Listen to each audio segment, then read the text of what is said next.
Hi, I'm Angie Morales, your co-host from EDuTV, inviting you to the first annual Latina Role Model Awards reception. It's this March 3rd, 5:30 p.m. RSVP now at www.latinarolemodels.tv. Everyone's welcome. Te veo ahí.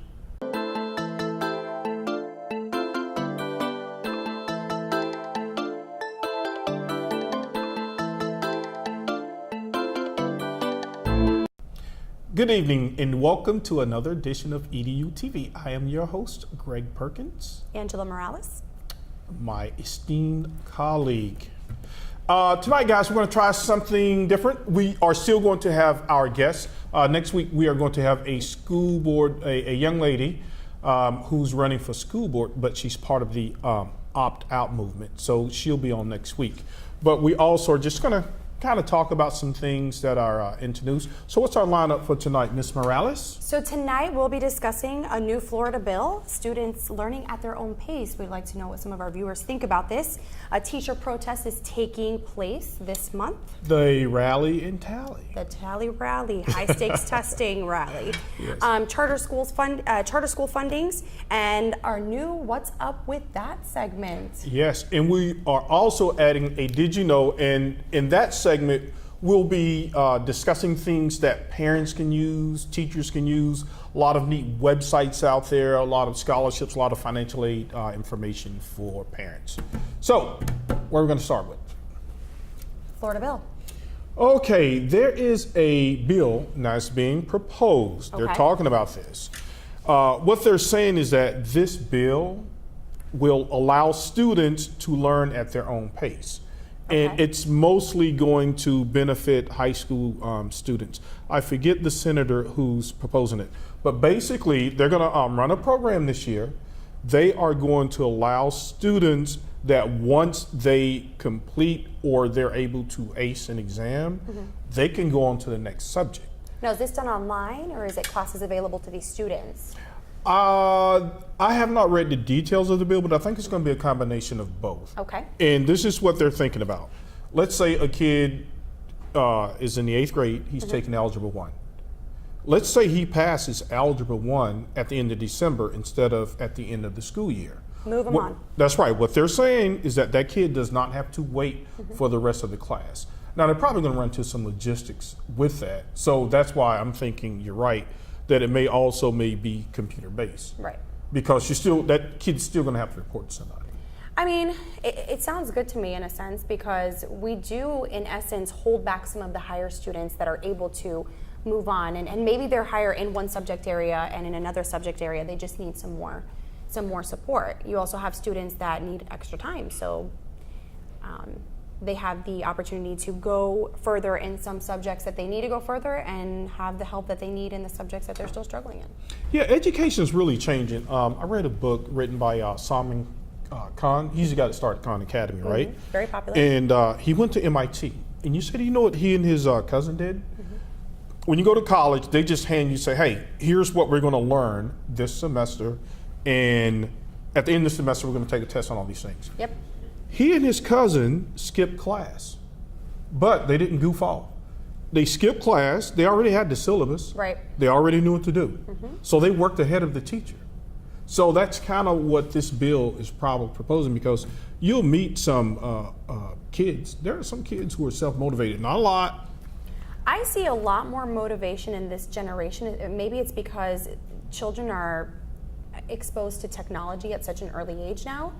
There's such a motivation to learn and to find information. It's readily available to you. You know, you don't really have to look very far to find information nowadays.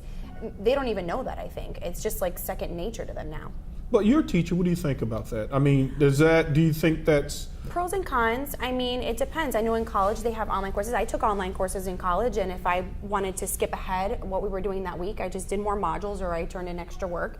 I think that the issue when pushing kids into other coursework that potentially might push them with older students is social development. You know, let's say you have a 4th grader that's at an 8th grade math level. It's happened. I've had it in my classroom. Oh, yeah. Should you provide the enrichment in their classroom, or should they be in a class with students that are in 8th grade, or should you be just giving them enrichment through online modules and coursework? And there is a program, we use it actually in my school, it's called iReady. Right. And You know, But the kid, even if he aced out on iReady, there is he no could, acing out. There is no acing out on iReady. yeah, but the kid would not be bumped up to the next level, Yes. grade level. Grade level with the content they're learning within the program. It modifies according to the child's need. So if you pass, for example, let's say you're learning multiplying fractions in your classroom. You may not be working on that in the program. There's glitches with technology. I had a student that was very high, kept saying, Mrs. Morales, I keep getting this question wrong. And they keep telling me I'm getting it wrong, but I'm marking the right answer. And it was something so simple that the student wasn't dragging the answer into the box. They were clicking it. So there's logistics behind technology. You know, it's not perfect, of course. But I wouldn't say all instruction online, but sometimes it's helpful. Right. So what happens though when that kid works ahead in your class with iReady? Well, we look at the data. You know, the data is required. I don't think that's the only thing you should be looking at. Our school puts a lot of emphasis on iReady data. They have a required amount of hours per week. I think my kids are on there minimum of an hour per week. Some of my students 90 minutes per week. It's a lot of instructional time being taken away. I would prefer just 1 day per week enrichment, 1 day per week, you know, if they need extra time on the computer for interventions, and then face-to-face time with me. So it's possible. Is it possible? Let's say some kids, you can identify certain kids with these high test scores, right? Is it possible to just sit that kid down in front of several modules that begin, let's just use pre-algebra, okay? From start to finish, take a test. So let's say this kid, from start to finish, he does this in 5 weeks. He takes the test. He makes the passing score. Right. Is it possible to just sit that kid down in front of a computer without any interaction with the teacher, or for that particular period? I maybe believe math? in whole child learning. So Okay. I don't believe in sitting a child in front of a computer is effective in any aspect. No, I don't agree with that. Yeah, and they say that they emphasize high school, so it could be very useful for But even then, high school kids. No, they can go to college early, right? Yes. Yes, but you know, are they taking other electives? Do they have a hobby? I mean, are we training kids to sit in front of a computer for the rest of their life? I mean, and then the medical problems. I mean, we hear about texting. What is it? The texting neck now. There's actual like medical diagnoses now for people who are constantly on technology. But So what it's about not those? really helping. What about those kids who can write computer code? Right? They can get a job at we're 16. teaching this. They can own their little You're business, right? Yes. So we're gonna have a 6th grader owning his own computer technology. Was business? it the owner of Walmart store? I mean, he wasn't coding, but he was doing other things Right. at an early age. Yeah, you know. Yeah, so, but in any event, we'll just have to stay tuned of that bill of allowing kids, and they're going to pilot it, and I guess we'll take a look at the data at the end of the pilot. They're going to pilot it in several different districts, provided it passes. But I think there are some districts already experimenting with that type they probably have a pilot of program. work. So what's this teacher protest, tally rally? Tally rally. I am going as a representative of EDuTV, and the teachers are protesting high stakes testing. I think a lot of people don't know what high stakes testing is. Explain. Okay. High stakes testing is when you tag a consequence, right? So let's say your kid doesn't do well on the 3rd grade reading assessment, then they'll say, okay, we're going to retain that kid. So what people are beginning to complain about, they're saying they believe in testing, but they don't believe in high stakes. That if the kid did not pass the test, he should not be retained in 3rd grade because research says there's no value in a kid being retained. Also, there are instances where kids can spend or do spend 13 years in school, right? Kindergarten through 12th grade. They may have like all A's and B's or even B's and C's, okay?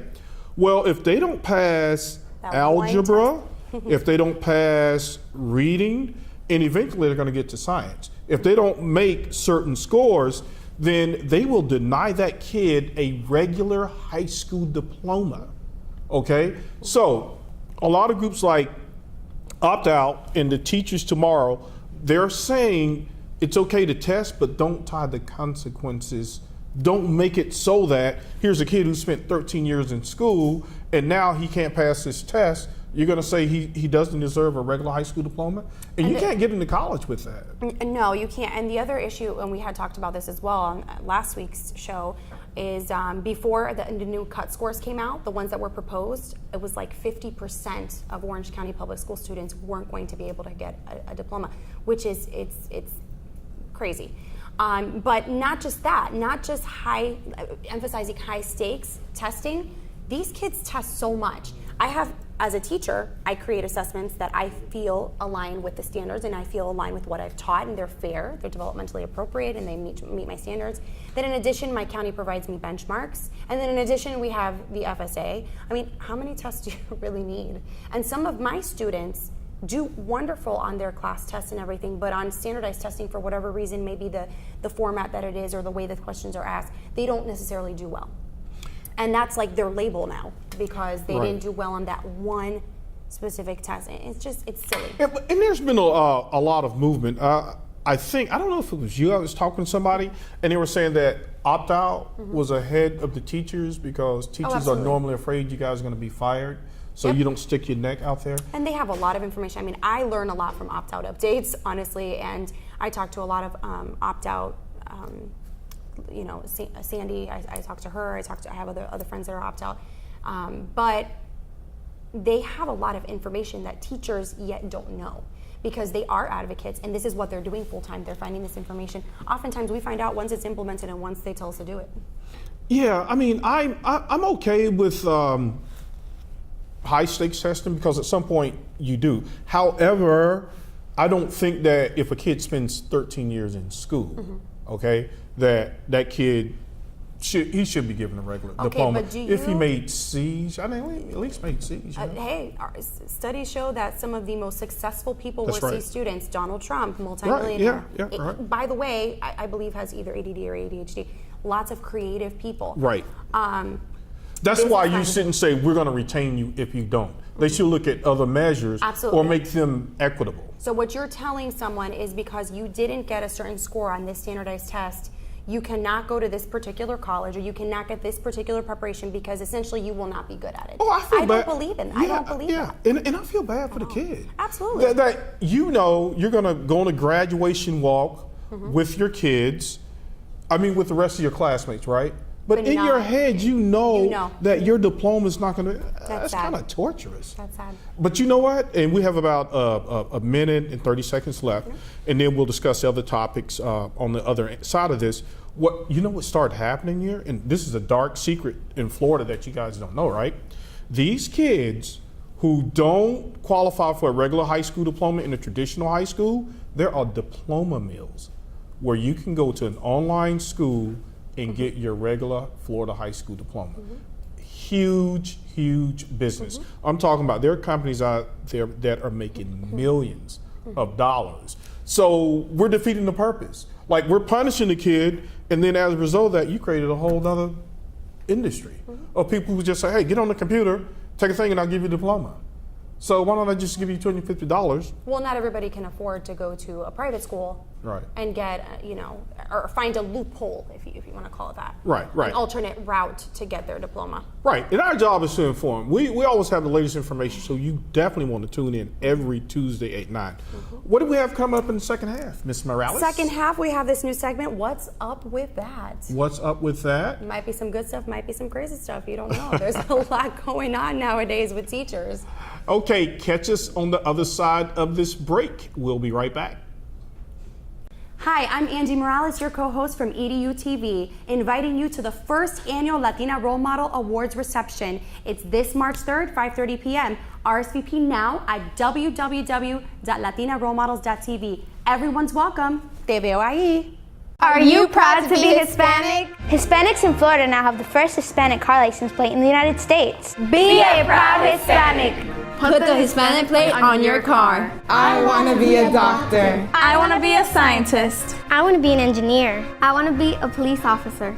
I want to be a professional dancer. By getting the Hispanic plate for your car, you will support scholarships and community programs. Call now or visit HispanicAchievers.org. Welcome back, part 2 of EDuTV. I'm your host, Greg Perkins. Co-host Angie Morales.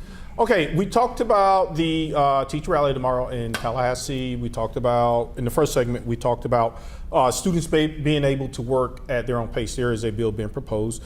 And there was another interesting article, charter schools. Charter schools are always a big topic because a lot of people believe that Republicans are trying to privatize education. Okay, that's just what they believe.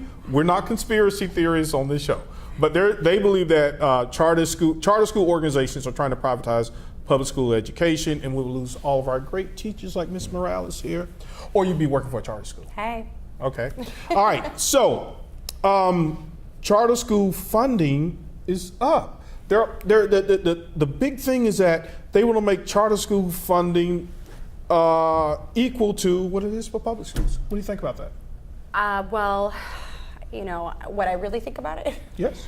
I don't think it's fair. I mean, I think there's a misconception that charter schools are better. Parents seem to think that it's better, and we talked about this on another segment, that parents think it's like a private school because oftentimes they do have different rules or requirements than a regular public school. However, the problem with that is even with the proposed increase in education funding, we're going to lose money. So if we're pouring this money into charter schools, and sometimes it's trial and error, we know some of their programs because they've never been tested or they're using something new that we've never actually used before or whatever the reason, then we're losing money. Okay. That's just my opinion. And for clarification, because I get into discussions with a lot of people, charter schools are not private schools, people. They're not. They are public schools, but what they can do, they can say, well, we have a different way to reach, or we have a better way to help minority kids, low-performing kids, kids with special needs. Okay, and what they do, they submit a curriculum to the district. Now, people are upset because these are public school dollars. So anytime a traditional public school loses a kid, which is about $7,000 per kid, that money goes to that charter school, which means that the traditional public schools have less money to educate the kids. And the thing is, there has been success with some charter schools and programs, but there are also other programs that they've brought into schools, such as magnet programs, that are brought into a particular school. I'm not saying that you have to necessarily do that. I mean, leave magnet schools open across the county so students have some choice if that's the goal we're trying to achieve here, is providing choice. Well, yeah, they're saying choice education. My kid's not been successful at this school, so I want another choice. Then start magnet programs with choice programs, because not all schools are magnet schools. Right. Okay, here's my thing, right? I think that public schools, I'm a big believer in public schools, okay? I think public schools do a lot of great things. Here's the deal. A lot of these charter companies, these are business people. Absolutely. They market what they do. It's my understanding that you cannot use public school dollars to market schools. So it kind of puts traditional public schools at an advantage. However, there is a way to tout or to talk about your programs. Mm-hmm. So I think that public schools, they need to get with it and say, hey, look, there are a lot of great things going on at our schools, parents. So unless public schools doing that, charter schools are going to keep growing. They are. I think they are. I mean, not well enough. Because it's hard. It's politics, and you have to be very careful the way you word that. Because technically, we can inform. Right, you inform. Can't influence. It can't be something that's influencing someone's opinion. So, and then that depends. Who's coming to open house? Who's going to get this information? Are you forcing it on? I don't know. Maybe public schools need to have big barbecues within the neighborhoods where the kids live. No, go to the parents. But that's what EDuTV is here for. Yeah, well, we're informing. We're informing, and I'm telling you, public schools, these people have a lot of political power, and Jeb Bush is leading the organization. Jeb Bush he's like the #1 guy in the United States for charter schools. I mean, his organization, they are a big believer in choice education. Okay, and I'm okay with that. I'm okay with that. I'm not anti-choice per se. I think that if we have one great charter school in the Southeast community, or just giving you an example, then that limits it. It's like that one charter school. What's happening at that one charter school? Is it good? Is it bad? Who knows? We've heard pros and cons with different charter. Oh, well, they say they're great. I mean, you got schools like KIB, there's another movement, Uncommon Schools. They do a great job. And we're talking about people with 2-3 years of education, okay? Mm-hmm. And you could, like, literally anyone can start a charter school. If you complete your application correct, you can start a charter school. I worked for a charter school a long time ago. Yeah, right. That was closed down. Yeah, and with good normally, reason. that's right. Yeah. They don't have the resources that traditional public schools have, but they don't care. It was so bad at one point that people say, I'm going to have 100 kids, only 30 kids show up. Well, any money that was left in that budget, the person who started the charter school would get to keep it. So you had people making $250,000 in 1 year just because they said, I think they've done a lot to change that. But they have increased funding for capital outlay, which is now, before it used to be really hard for charter schools. They would just like lease buildings. Now, a lot of these people, they can buy their own buildings or they can pay these high lease amounts. And people are saying, why are we leasing schools with public money when we already have a school built for this kid? Right next to it. Yeah, it's almost, it's not double, well, it's kind of like double taxation, isn't it? Because you have a public school, right, for the Right, kid. and then right next to it you have another one. Right, then you have a charter school. The difference is, you know, your schools are zoned. So that's the only disadvantage. Some parents don't necessarily want to take their child to the school that they're zoned for. That's why I'm saying there need to be more programs in the schools. If this is what we're trying to promote, again, I'm not saying this is what we should do, but if this is what parents want, they want the freedom of choice without privatizing education, then bring more programs into the schools. Yeah, but charter schools, they use, I don't want to say slick marketing, but they use effective. Well, I they mean- use effective, highly effective marketing tools because I'm telling you, the number of kids attending charter schools is increasing. Now in Florida, the funding to build buildings for charter schools is increasing. So it looks like their stock is going up. And the people are beating up on public The education. requirements for student achievement in those schools, is it different than? No, it's the same. And that's another thing you guys FSA should know. as well and everything? Yes, it is. They have to operate by the same assessment standards. And I will tell you, the research has shown some are good, some are bad. Yeah. It's the same thing as public schools. Right. So basically, it's But I a know- wash. It's a not, wash. Not going to say names, but I know there's a charter school that opened recently, and long story short, they're waiting for a lot of their technology. They're waiting for a lot of their resources, and we know that this happens in a lot of public schools. I know that we're pushing towards no textbooks. We're pushing towards every child having a device. Most schools aren't there yet. I know my school isn't there yet. So, I mean, you're taking your child to this new charter school thinking that they have better resources than your public school, and oftentimes they have less, or they're waiting, or are they even going to get right. No, resources? you're right. In most cases, parents, they have fewer resources. However, the curriculum is supposed to be better. But when you compare a traditional public high school to a charter school, unless it's like a charter school in Pembroke Pines, or and I think Lake Wales, they do a good job over there, but they're also affiliated with some big corporate sponsors. A lot of corporations getting in on this too. The resources, there's no comparison.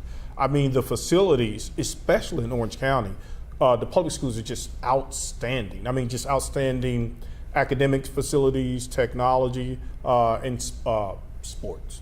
So, but there are some charter schools who I've heard pros and cons. Yeah. I've heard some parents really speak well of some of the programs offered at certain charter schools. Yeah, well, public schools better step it up in terms of how to inform parents, get a big barbecue grill, get some music, go in the neighborhood where the parents are and tell them about all of the resources that you have. A lot of times you all know. Or don't have, because sometimes parents need to speak out and say, hey, you know, why are we asking students to take a test on the computer when all children don't have access to a computer? I mean, But you all need to explain that to parents. Because you know there are a lot of working parents, a lot of single moms out there. Most parents, but the thing is, for example, we just found out that our fourth graders are taking reading FSA on the computer. Our children have never taken a reading test on the computer, other than their iReady monitoring, lessons and for MTSS. But we just learned this, and we teach them with paper. I mean, it's paper-based instruction. We've taught them strategies, how to code their papers, how to highlight, how to find keywords, and now it's on a computer. So if do you get what I'm saying? It's just not fair. I mean, they haven't been exposed to it. So now I have to kind of reinvent the wheel and say, okay, well, I know I taught you these paper-based strategies, but now if you're on the computer, let's use these different strategies. And some kids really, But really you're rely. a good teacher. I'm sure your kids would do well. I think they will, but some students need that extra support. And who are we really monitoring? We're monitoring the lower 25%. And sometimes those students, they are very black and white. And when you provide them with a strategy to solve a problem or to find keywords or whatever, that's their comfort zone, and that is what's helping them succeed. Now you're taking that away from them a month before, you know what I mean? Yeah. Well, So, I would say frustrating. your opponents would say, you know what, tough luck. Life is Right. not fair. We don't It care isn't, that you're single home, you're poor, you're black, whatever. We don't care. You got to get it done, kid. So and kids are resilient, so they may do yes. In some cases, this may motivate them. In some cases, it may also break them. Right. All right. So, but a lot of advocacy groups. That's why they are out there and they're trying to change things. So, like the rally tomorrow in Tallahassee that we talked about. So what is this stuff I'm watching in the news? Oh, okay. All right. It's gonna get sticky here. You know, it's not bad enough, but there are a lot of teachers that are in the news. Speaking of charter schools, okay, there are a lot of teachers in the news. They don't do anything to help public school education. So there's this guy in Chicago, he's a teacher, and he goes to see the movie Star Wars, and he gets arrested. Role model of the community, Yes. and he's arrested Teacher for of the public year. intoxication. What Lovely. is up with the teachers? But you know teachers don't drink, Greg. No, well, Teachers don't do that. they're not supposed to drink. That's right. That's right. So we have about 2 minutes. And also, speaking of charter schools, this is a problem with some charter schools, not all. There was a principal arrested in Marion County, that's in Ocala, Florida, folks, for stealing. She was at a charter school. She stole $45,000 out of the school budget for her own personal use. Insane. What's up with that? That's more than my annual salary. It makes me sad. Yeah, and they found out that she took half of the money and then she gave the other half to some family members. How generous of her to think Probably, of. yeah, right to around think of a Christmas family. too. So they probably had a nice Wow. Christmas. You know what? I can't defend her, but I have to kind of defend the guy that got arrested. I mean, maybe he had a bad work week. Teaching Star is Wars. stressful. Okay, teachers, if you're gonna drink at home, please. Or if you Don't go out, and don't act like a fool. Well, yeah, normally you have too much.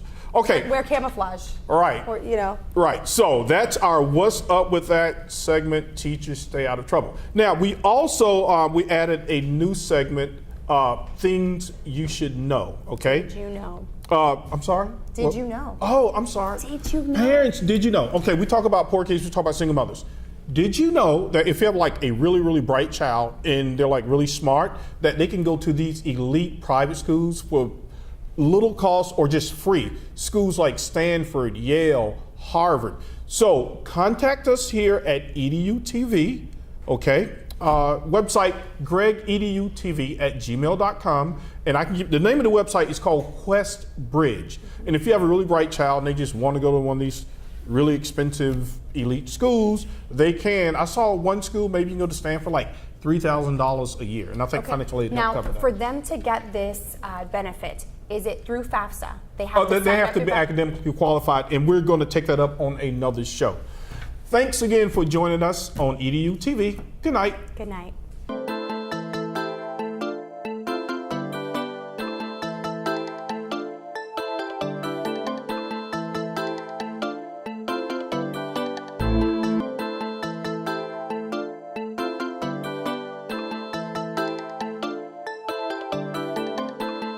Hi, I'm Angie Morales, your co-host from EDU TV, inviting you to the first annual Latina Role Model Awards reception. It's this March 3rd, 5:30 p.m. RSVP now at www.latinarole-models.tv. Everyone's welcome. Te veo ahí.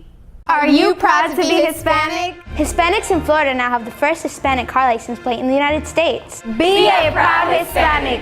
Put the Hispanic plate on your car. I want to be a doctor. I want to be a scientist. I want to be an engineer. I want to be a police officer. I want to be a professional dancer. By getting the Hispanic plate for your car, You will support scholarships and community programs. Call now or visit HispanicAchievers.org.